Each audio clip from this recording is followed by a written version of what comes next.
देखिएगा कि इस बच्ची को शहरी इलम के हर रंग को रोशन हमें मंजिल पे पहुंचा कर ये कितना शाद होते हैं।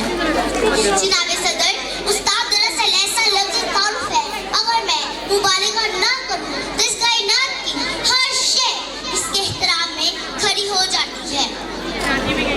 उस्ताद को मुआशरे में वालिदैन के रुतबे के बराबर करार दिया गया है।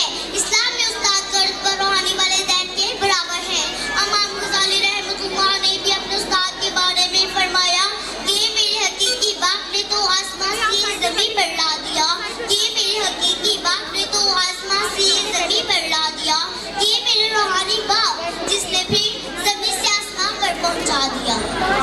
तहज़ीब और तमद्दुन की ये जो इतनी बड़ी इमारत खड़ी है, इसके पीछे इसे शफीक और मोहतरम हस्ती का हाथ है, जिसे अतालिफिया उस्ताद कहते हैं। दुनिया के बड़े बड़े बादशाह जिनकी गर्दन हमा वक्त अकड़ी रहती थी, अपने उस्तादिज़ा के सामने सर झुका दिया करते थे। सिकंदर आज़म यूनानी, जिसने आधे से ज्यादा दुनिया अपनी तलवार की धार पर फतह की, सिकंदर जैसे मौलवी अव्वल का शागिर्द था। जनाब सदर, एक मर्तबा सिकंदर आज़म अपने उस्ताद रसूल के साथ किसी जंगल से गुजर रहे थे कि रास्ते में एक बहुत बड़ा बरसाती नाला आ गया। नाला बहुत खतरनाक लग रहा था। उस्ताद और शागिर्द के दरमियान बहस होने लगी कि पहले नाला कौन अबूर करेगा। सिकंदर की कोशिश थी कि पहले नाला वो पार करे।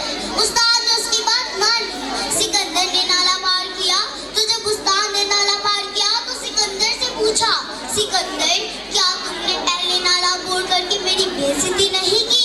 सिकंदर ने जवाब दिया, नहीं उस्ताद मोहतरम, मुझे नाला खतरनाक लग रहा था, इसलिए पहले मैं घुसा ताकि आपको कुछ ना हो, क्योंकि अगर उस्ताद रसूल रहेगा तो हजारों सिकंदर तैयार हो सकते हैं, लेकिन सिकंदर एक भी उस्ताद रसूल तैयार नहीं कर। माशाल्लाह जी, क्लैपिंग होनी चाहिए बच्ची।